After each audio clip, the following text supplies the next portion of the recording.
Does the improvement this year in Antrim feel sustainable? Yeah, we've had a fairly decent start to the league.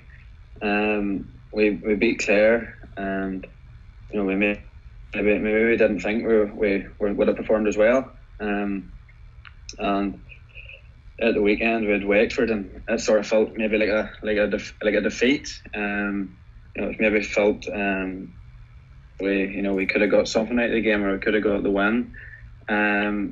But there is a good buzz. We had a few supporters in at the weekend, which gave us a good lift, and you could see that they were happy with it. Does it feel like this improvement is sustainable and that there's another 15 or 20% in you? Yeah, well, the thing that's different this year is we believe we can compete with these teams, and we believe we can go far. But I suppose it's about building on what we've done in our last game and the game before that. So yes, you're always aiming for us to be the best you can be and to compete against the so-called big teams. You've been playing with Antrim for a number of years. What would you put the steadily rising graph down to? Well, since Darren's come in the last couple of years, it's a very professional setup. There's nothing, if there's nothing you want for, if you're ever needing something, it's there for you, and you don't have to ask. And it's probably the first year that we had, all the best players in the county playing for us. They want to commit, and as you can see with our size of our panel, I think there's 36 of a panel. Which for the first time ever we've ever had a panel that size, and people wanting to come onto it. What was it like stepping out onto the pitch in front of 500 fans last Saturday against Wexford? Yeah, it was a strange feeling, because you'd been for so long. You don't really the subs on both teams. They're watching you, but yeah, it gave you a good lift, and when the game sort of tight. It pushes you on that wee bit further. So no, it was good. It was a good lift. After going 5 points down at half time, did you feed off that atmosphere in the second half?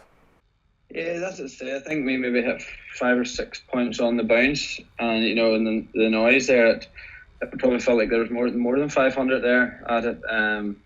Every score that went over there, there's a big cheer in that, and as I said earlier, it did give you a big lift and sort of spur you on.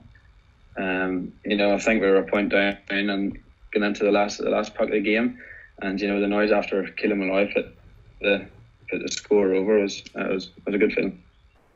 Is there a bit of a sense now that you're making a bit of a fortress out of Corrigan Park? Yeah, I suppose it is.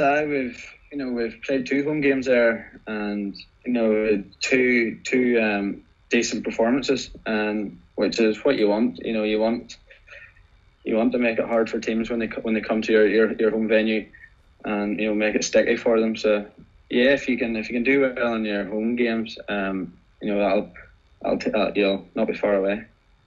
Speaking of crowds, would you be hopeful of getting bigger crowds in there during the summer? Yeah, well, I'd be all for it. The more you can get in, the better. Well, I suppose if it can be done, safely, and that, there's no reason why they can't be. Ciarán, you mentioned now that you have all the players you want on the panel. Do you reckon from talking to players at other counties that you're getting all the resources that you need to compete with other teams? I'm not sure what's going on in other counties. I was just meaning from our setup, everyone's there. You've your nutrition, your psychology side of it, and everyone's there for you. I don't know what other counties are doing, and I can't compare it to other counties, but just compare it to other years. You've I'd say it's very professional, and if you get what I mean. Did you ever worry during the years where you were playing in the Christie Ring and the Joe McDonagh that Antrim wouldn't quite get back to the top level? I know when you're playing at that. Well, I don't think we're at the top at the minute. But yeah, we always knew we could do it. You know, if we had the right players there and the right management. And I think this year everything's come together nicely. You have a nice mix of players there, and you have a management team there that installs belief in you that you can do it, and you are as good as the other players and teams.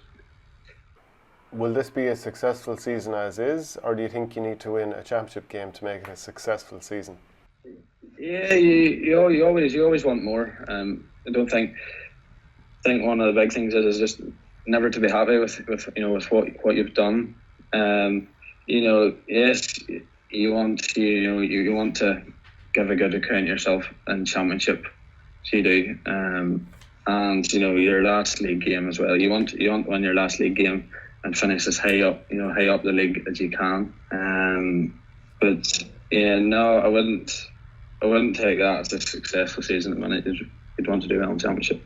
Join the Our Game Supporters Club at Patreon for €5 per month to get audio podcasts of the Hurling and Football Show and much more exclusive material.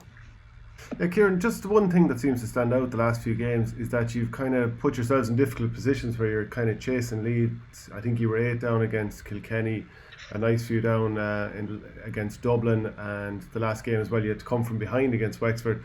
Do you see that as like great fighting spirit that you're coming back into those games to be in contention, or is that just an area to work on to not fall behind in the first place? Yeah, it's probably been noticed in the few league games that we played. We were slow starters. I mean, we give ourselves a bit of a hill, to claw back. Now I think it's something we need to work on. But on the other hand, that's it is good that we can claw that back, and it's like a never say die attitude. That we're never beaten. We're always in the game, no matter how many points we're down. And does it show that you kind of have the obviously the further down the tiers you go, probably the less the athleticism and S&C and all that is there, but does it show that you're obviously athletically at a very good level if against top teams like Kilkenny, Dublin and so on, that you can keep coming back, Wexford obviously included? Yeah, I suppose that's true. Towards the end of the games we seem to finish strong, which shows that we have the fitness and the strength and conditioning, and what it takes to compete at that level. Shows that there's a good thing in that. Yeah, and put it like that. When you look at the forward options you have a serious list of players there. Obviously Neil McManus, yourself, Conal Cunning, even Shay Shannon coming in the last day. The competition in the forward line must be huge. Yes, it is, and that just goes back to having all the best players there in the county. Like, we have 6 forwards that start. There's equally there's another 6 in the bench that could just as easily come in there and do a job. Like, so. Yes, there is a lot of competition there, which is it keeps you on your toes. Mm-hmm. And if you're not performing, there's somebody that can do a good job. What has Darren brought in? Is it a belief thing? Is it a structure thing? Is it a tactics thing? No, I think the main thing, just to highlight earlier, was probably the belief. We are just the same as as I say, the so-called big teams.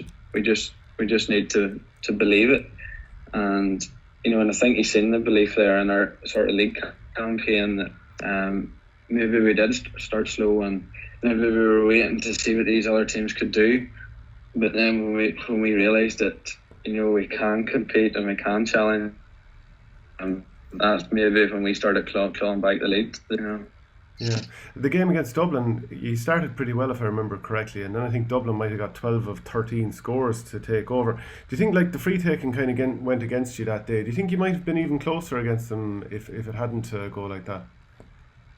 Yeah, it was a strange game because I think we were in the game and there was a couple of frees missed, and I think it was just before half time, which was a crucial point in the game. And I think they maybe hit 3 or 4 points on the bounces before half time, which maybe our heads were down at half time, which we did find it hard to come back.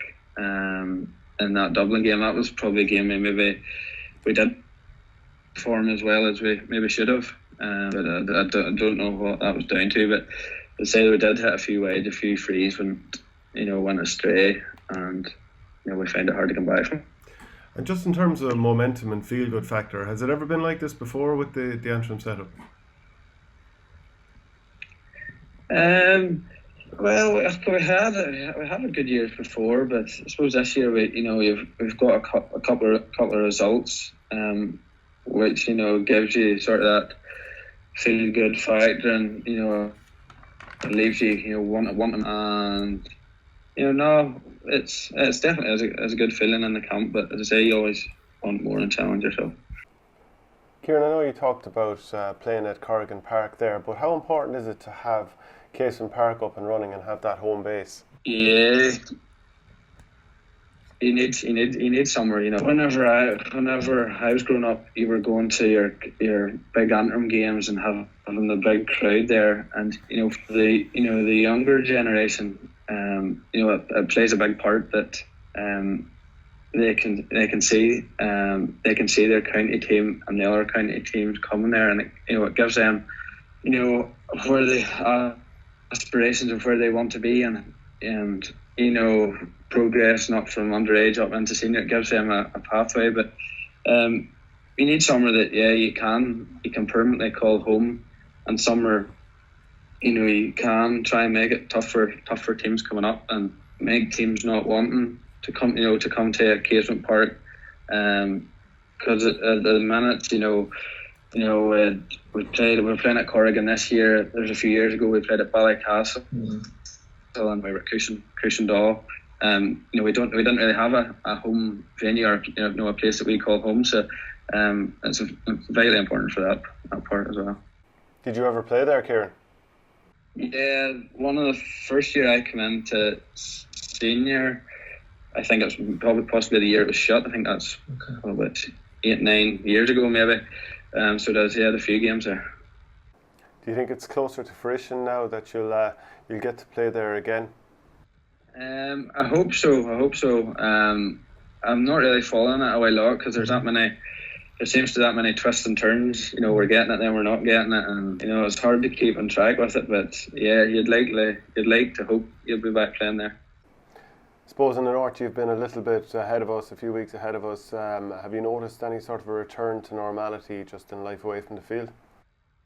Yeah, it's slowly opening. I say there's your pubs and your restaurants and that have opened, and your shops, stuff that probably we haven't really got to enjoy, because of the hurling and that. But there is a sense of normality, and and with the crowds being back in, it's every week you're going a step further to yours. So it's good. And have you been working from home, or are you out there in the community? No, I work in Cross and Passion College. I'm a IT technician, so I was working from home for a bit, but I'm mainly in the building. There's only going to be relegation from Leinster this year. There seems to be an element of protection for Munster sides, so teams that come up in Leinster, the likes of Antrim, Laois previously and all that. Does it bother you at all that there isn't that same level of protection? No, it's something we haven't really talked about. You hope to win your championship match, and relegation won't even be in our So no, it's something that we haven't really touched on, or same as the league, we never really talked about relegation. It was just finishing up, as high as you can in the league. No, I don't. We never really discussed that.